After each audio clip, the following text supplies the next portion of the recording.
All right. Yeah. So this is the beginning. Okay. Let's go. Yeah. So this is a video podcast that I have named Behind Executives, or in this case, you being a coach, behind the scene. Yeah. Because for me, having conversations with very successful people, and we can talk about what success is later, um, that, that will be inspiring you when you listen to this video. So today, something I've been looking forward to for a long time, John, is Mr. John Faulkner. And guys, this here next to me is in his field the most successful coach in the world. How does that resonate with you being Oh introduced yeah, like that's that? that's that's that's that's quite a big title you just gave me there. Yeah. But There's is it many. true? No, not really, because there's many very good coaches. But the Okay. difference is where you actually start from. Are you doing it from a club where you have to go out and find your own athletes? Yeah. That's what you Whereas have been doing. that's what I've been Yeah. doing. But if you're a very good coach to start off with, you'd be in the national team, Yeah. and then you just get all the guys. They come to you, and you select, put in, pull out, which other Okay. guys you. So it's much easier. It's a Yeah. I factory of know. athletes. But what I do, I like to pick point and then hand pick some personalities like you've been walking your own path, and to you listeners, this episode that will have 8 questions for you, John, maybe 10. We might divide it into two depending on how much you are willing to Yeah, share, and, yeah. and and guys, that's a lot because John has a lot of questions. But John, before we begin, I want to introduce, before I really introduce yourself, you do, I have one word for you, and that's serendipity. Yeah, We met this summer, yeah, and there was something was ignited yeah, right away, yeah, and that was like a spark between us, yeah, and that was how your career started too. yeah. So Well, uh, basically, it is, yeah. So I think that word could be the starting point for, yeah, for us to say something yeah, about serendipity. yeah. So could you give us a brief introduction to yourself and your successful journey, and just start by telling, first of all, what is the sum of your achievement? And because I have the questions here, guys listening in here, uh, yeah, I think you just introduced yourself, but what have you actually achieved? Sort of like, that was what I did. I know it's Yeah, spread out, but yeah, anyways, and yeah, John, I do have the questions here next to the yeah, camera, yeah. so I will be scrolling a little bit. So you Okay. guys just, it's we're actually sitting in Bauswehr Rowing Rowing Club, club. Yeah, yeah, yeah, and you guys see these are the baseline for your yeah. success, sort of My favorite boats. favorite boat. I was stunned when I saw the boat because it's actually 14 meters long. Yeah, That's a huge yeah. thing, It's huge. and the serendipity things. I was looking at the rudder, guys, and it's like a lighter. It's just like a small lighter Yeah, matchbox, yeah, and that's all it takes to navigate if you're on the right path. And you have been that. yeah. You have achieved a Oh, lot of medals. yeah. A lot of medals. Um, if I was to really introduce myself with the success I have, I have to include other people in it too, Of because course. they've like my old coach, my own coaches from England and so on. They set things off inside me to make me successful in my rowing career, my coxing career, and they end up paying a big tribute to them for my coaching career, because Yeah, what they taught me, I just teach it on to new athletes. yeah. And just for the viewers, the coxswain, what's that? Coxswain, that's the guy that steers the boat. Important. Yeah, Yeah, yeah, I was stumbling a bit over yeah. that But word that's before. Yeah. yeah. So what you say is that you've been extremely successful, but is it you or the rowers who has been successful? Oh, it's teamwork. It's You have to teamwork. say teamwork. Yeah, I'd like to say it's me, but that would be a little bit false. yeah, But I'd say what is what has probably given me a big advantage is that I've been all the way through. yeah, I've been, as I said, as a coxswain, yeah, and then I rowed, yeah, and then I coached. So I've been went through the whole palette yeah. of being a coach, which is very valuable to most coaches. So what I do when I speak with people, interview them like leaders, you say it's a very valuable thing to know your stuff and not Yeah, just like kind of it could be no, academically being yeah, placed somewhere. yeah. Yeah. There are some coaches that manage to have a lot of success through just coaching alone. Okay. They have another understanding Yeah. for it, Yeah. and they come also up with a lot of interesting points. So nobody's better than each other, but No. I think I've had a little bit of advantage Yeah. because I've been on a longer journey than most of them. Yeah. For how many years now? Well, I started in 1962. I was not even born that time. No, you see, No. No. no, and And you carried on for, was it 40? well, so I basically just finished. Yeah, Basically, basically. yeah, Oh, it's interesting. You started we in the club, so there might be some interference with it, yeah, but that's nice. yeah. You started up viewing, coxswain, rowing, coaching, Hmm. and now you level up and coach other coaches, right? Yeah, that's my next project. Yeah. Yeah, they've Wow. started an academy in Denmark. Yeah. It's called the Goodman Shack A good. Academy. Okay. Goodman he's always been a huge supporter of the rowing world, Yeah. like especially in Denmark. But he's sponsored many crews. I believe he's been the chairman of the Danish Rowing Federation. I might be wrong there, but I think he has. Okay. So he has been a very influence Yeah.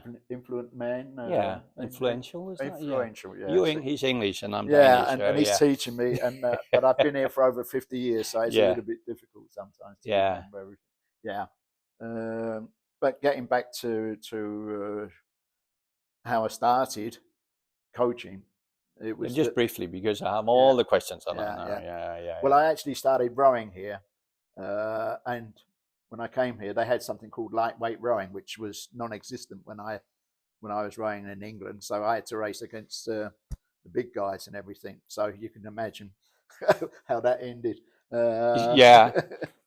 So, but yeah, I started in Lyngby Rowing Club, and I had a season or two, but I wasn't very successful as a lightweight rower. I liked living life, you see, so I wouldn't offer. No, that for the weight of the boat. No, No. yeah. So But you know what is also telling a story about that you live your life. You have been navigating by serendipity, yeah, sort of, sure. and also to inspire other people. Man, Mm-hmm. it is that you never know what life brings, and Right. if you stay put for a long time and you feel the heat in your heart or the passion, Mm. it can bring you a long way. Yeah, yeah. Well, Yeah. it certainly has for me. And when we spoke about, is it you who has been successful or the boys you have been coaching? Mm. I mean, it's always the coach that takes the heat if it doesn't work. That's true. And then you might be the one in front Yeah, also on the. but I don't see it like that. If I make a mistake, I make a mistake, Yeah. and I can't run away from it. So I'm not going to blame other people for it. No. But basically, I haven't made too many mistakes. No. Great to hear. And also that, you have been the front person, like the coach, the head coach in front of, national, because you have Yeah, been, how many teams have you, just to give a countries. picture?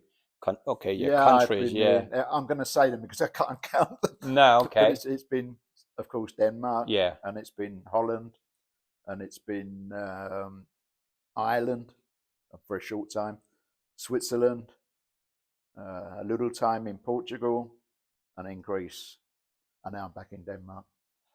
Am I mistaken? But it wasn't Israel too. No, No. Okay, no. sorry. I missed. Yeah. Yeah, I know. Okay. Yeah. That's something. So you have been interviewed before and stuff like that. No, this is my first interview. But what about the? So it means when we've seen the guys we know from Denmark who got all the Yeah, success and medals, they were always the guys, and you were the guy behind the scenes, so to speak. Yeah. I'm happy to see you in front. I actually have named it, behind the scenes. So you're the guy behind the scene, carrying on people. Yeah. Has that been fulfilling enough for you to be Well, behind? I've always enjoyed it. I mean, I always enjoyed working with athletes, young people, as they usually are. Yeah. And I always believe that anybody can reach their goals. Yeah. If they have the right circumstances around them. Yeah. And I know I can help because when I learned to row, I was very good technically. Yeah. And I got a long way against these big guys. Yeah. But I never used to train hard because, I used to go clubbing and pubbing and all these other things. Yeah. And I thought to myself, well, if I could just convey my techniques to people that are willing to work hard and do the training, I don't see why they couldn't win anything. No. Excellent.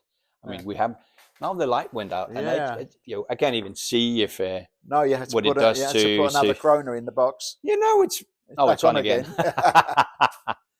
All right, so it's just like old timers, like the football players, like Jan Mølby and kind of that. They smoked and drank. Yeah, I was one of those. Yeah, for sure. All right, there might be people. Yeah. In your business, in the rowing world, watching this. Oh, that's fine. And they know you because you have been around for like decades, almost 5 decades. You're still around. So I'm still around. Yeah. And they know you, but just because I go through my questions, what is it that people don't know about you never told about? Well, I think basically what we started off by saying that most of the national coaches, they're in a centre where they have people coming to them. In my way of working, I have to go out and find them. Yeah. And I've not got an endless supply of rowers. No. I choose 8 people for an 8, and that's it. And I hope there's no injuries during the way. Yeah. That's the big difference between us. And they get all the backing up they need. They got the boats, they got the oars, they got the equipment. Yeah. They've got physiotherapists, they've got everything. And when I started, we had this place. Yeah. Fortunately, we had Bagswear Rowing Club. Yeah. And they supported us very, very much through the start. Yeah, because you've been national, you have your own team and stuff like that. Yeah. I do remember sailing in an Olympic with the what's the smaller boat is 49er. No, I don't know what they are. But the one where they broke something, the mast was broken. Oh yeah. And they just borrowed some gear and they bloody won the game, right? Yes. So you taught me something about that too. That. But Jen, you said too that when they picked the A team, they had some leftovers, very talented rowers, of course. And you got them for? Well, I got them, but the thing was, I had to be very careful how I got them because in the old days, if you started bringing athletes in from other clubs, the clubs were getting angry because it was their prestige, and you was taking their prestige away from them. So they wanted everything to be, this is a club crew. And this was everywhere. In Denmark. And so when I saw these, I think there were 6 crews fighting for one spot. For next year's World Championships, I said to my friend who was with me, what's going to happen to these other guys? And he said, well, they'll just carry on. Endure and just hang in there. And then my head started spinning round, and I'm going, but I've always wanted to row an 8. I've always rowed 8s in England, and it's been on my heart for ever since. So I asked him I asked him if he would contact them because I couldn't. Okay, yeah. Because it You would be couldn't the poaching. interfere. I'll be Yeah, taking. yeah. Yeah. And so he sent out a letter to all these clubs. I think the first crew I had that won, they were from 8 different clubs. Well, 9 actually with the coxswain. Okay. They were Yeah. from 9 different clubs. Well, that's not bad then. Oh, that's fantastic. Yeah. That was really fantastic. And what we found out was that I always had that principle that when the guys come from a club and the club supports their athlete in such a project, well, then their name has to go on the list. Yeah. Like, so when we was going racing, instead of racing as Bagswear Rowing Club, we'd have Bagswear, Kew, Oh yeah. and we'd go through the whole list of rowing clubs, Yeah. you know, and the commentators were going crazy, you know. Ah, And now for the okay. yeah, and in that way, I could I could get the response from the clubs, which I actually wanted. Yeah. Because we were highlighting the club every time we raced. Exactly. Yeah. And that's how it should be done. Okay. Yeah.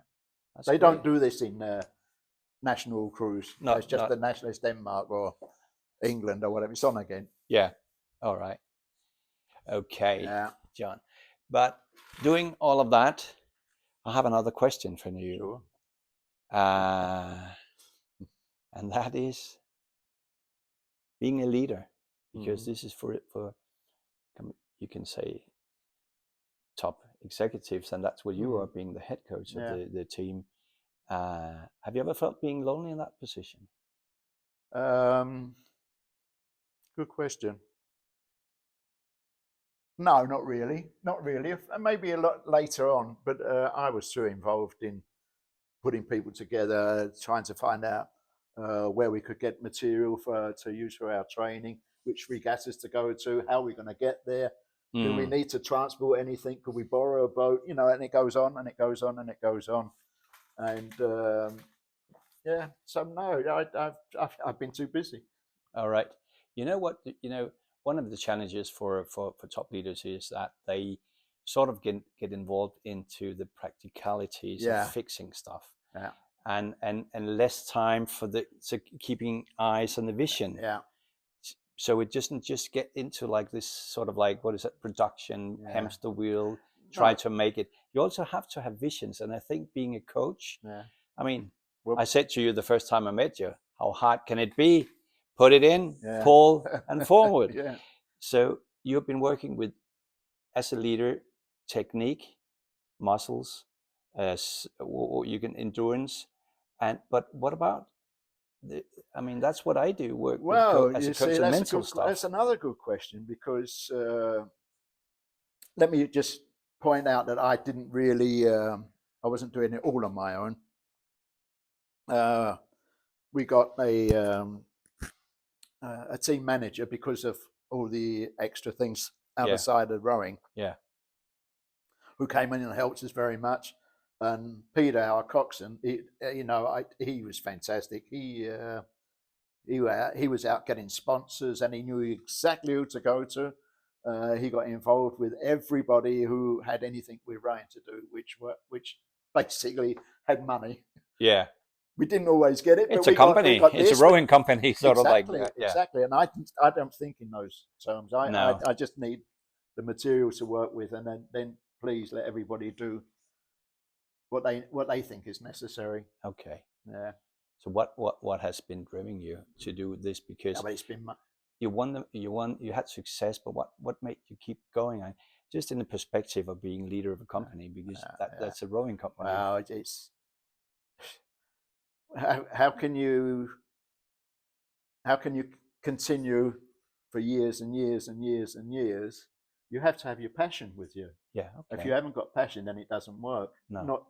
Not over the long time perspectives. You know, it's and I've had it. It's basically rowing has been my parents. Yeah.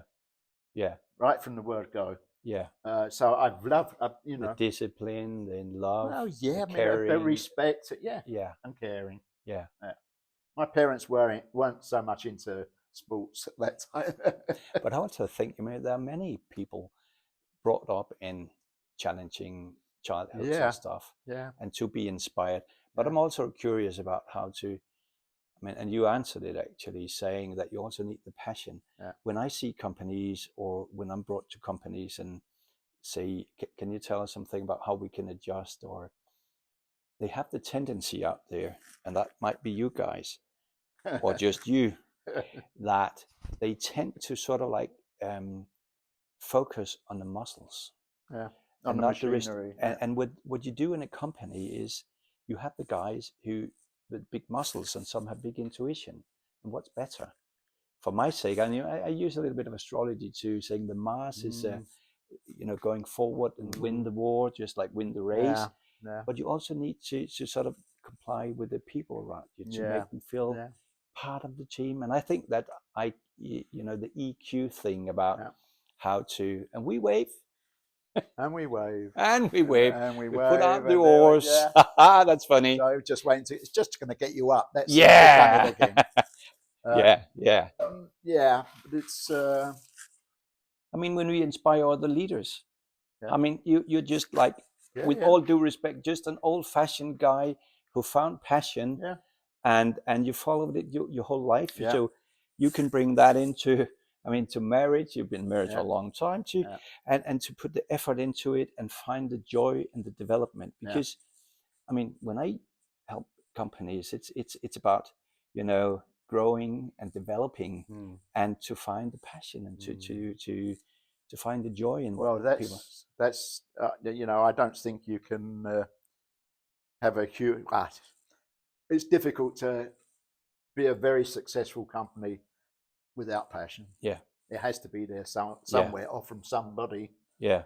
Maybe not the leader, but maybe some of the workers are Yeah. deeply involved, and they'll carry the company Yeah. as far as it can go. If the Now we're passion's there. lucky that you were the gem in the pile, because another challenge for top leaders is that not only the loneliness, No. but how can they rely on the feedback or the inspiration, because you're the top guy, and do they really tell you? Do they dare?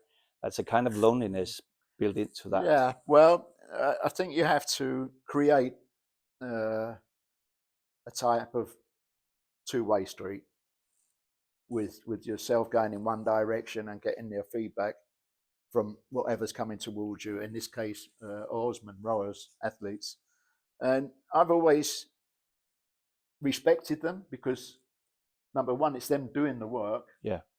and number two, I'm getting a lot of success in which they're actually providing. Yeah. By offering themselves to it. But I see it, so you have to praise everything that's going on. You have to be grateful for the things you have, but not worry about too much about what you haven't got. Because well, with the passion, it works that way. Yeah. Because that's such a sensation, this passion. Yeah. And it's also, when I coach people too, that if they feel Insecure? No, what's it called? Anxiety. Oh yeah. The brain cannot differ from anxiety and excitement. No, that's it. So you can also put the pickup in there. Yeah. Well, there's ways of getting around that. Yeah. And I'm going to say our way because I include my athletes. Peter, the coxswain who was involved in getting the sponsors on board. Yeah. Also, he'd been living, or he'd been traveling around India. Yeah. And he was very fascinated with how much yoga and meditation can enhance results. Yeah.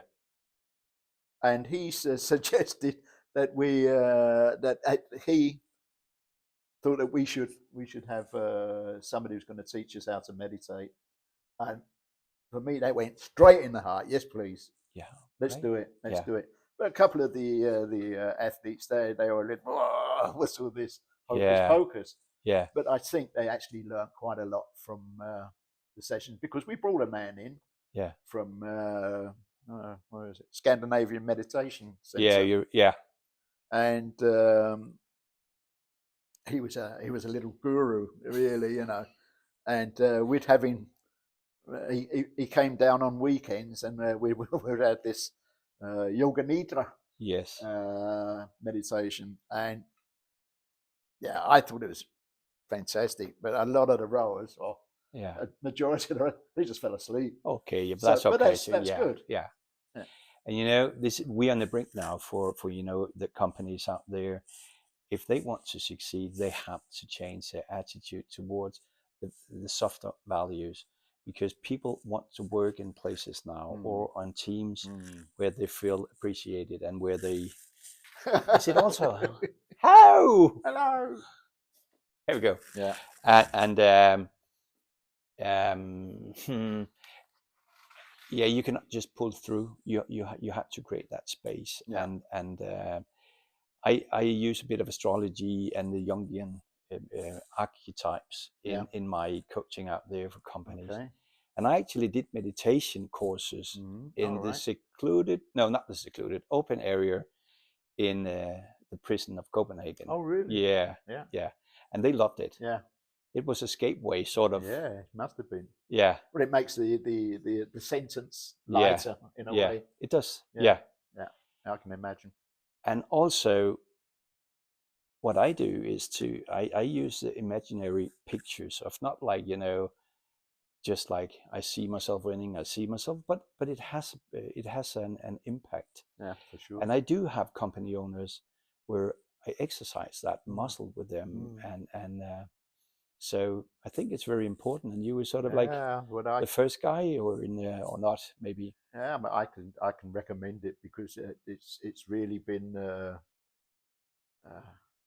I'm going to say something in Danish now. Yeah. En støttepædagog. Støttepædagog. Yeah. A crutch? Is that no? What is that? A crutch, like yeah, crutches. Yeah, crutches. Yeah. And it's not only visualization that gives you, but you learn how breathing techniques and so on and so forth, which are all very, very useful. Especially if you get in tight spots, for example. If you can, yeah, but for the muscles and for the mind too. So it's a good, yeah. And when you asked me about that, when you're running a company like you do, and what I do for people, is that if you talk just about the archetypes of Mars and Venus, Mars is the rowing thing, and you definitely need that in everywhere. Yeah. But the Venus is like yin and yang, and the coxswain guy is the one bringing the guys together. Yeah. And in my world, it's also about the finances, and he was doing the same thing. Yeah. So it's about inner value and our performance, that going hand in hand. You would say that too? Oh, absolutely. Oh. No success, you get nothing. No. It's a way of life. Yeah. So why support something that's not working? Exactly. Yeah. So John is a living proof of the balance. Like, put some spirituality, or not even that, but yeah. And you also tell people that when you're on a high pace, sometimes you have to step back to move even faster forwards, right? Well, I'd learned through one of, well, it was a coxswain, but he was a coach, so he was coaching from inside the boat. Yeah.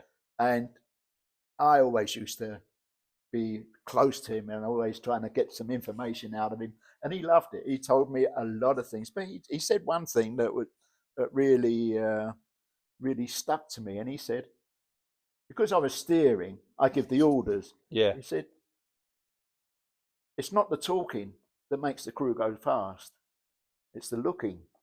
Wow. To know how to make the boat go fast. You have to feel things how they're going. You can't talk your way to $1 million, but you can go another way around it to get $1 million. And that's what he was basically saying. Don't worry too much about the orders. Feel what's going on in the boat. If there's a wobble or something like that, or imbalance, say it. Excellent. You have to see it before you say it.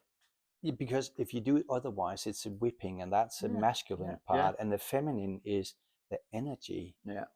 And I think I will sort of kind of wrap it up here and put it into sections of videos with you. Good.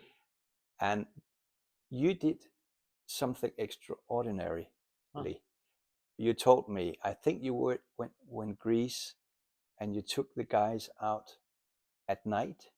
Ah, yeah, no, yeah. And that was something very special. Yeah. And with that cliffhanger, Yeah. John, we Yeah. cut it off because it's ever so lovely. Yeah. And I'm very happy to I couldn't really know that, but that you put that sort of like spiritual, feminine, inside out value into this conversation has just been great. No, there you are. I'll meet you in the next episode with you. Do that. Thank you. I'm really thankful. Well, thank you. Which is part of, you know, the gratefulness for what. Oh, I'm very grateful too. It's nice. It's nice to be able to talk about it. Otherwise, I go around it with myself, and that's basically, I think, why I started writing the book. Yeah, that we'll talk a bit more about later. Yeah. Because when you reach a certain age, and I have like top executives from big companies, and they get fired. Some of them get fired, and there are some life stages, late 50s, and what I offer them is just the idea to become a senior, like a mentor. Because I mean, you're probably not going to live for another 50, 60 years. So I'm working on it. You're working on it. But the thing is, it's important to have people who just not read the book, but who actually lived the success. Yeah. Thank you, John, on that note. Thank you. And I will cut from here. Thank you for listening in, and we will continue on part 2 with John Faulkner. Looking forward to seeing you. Great.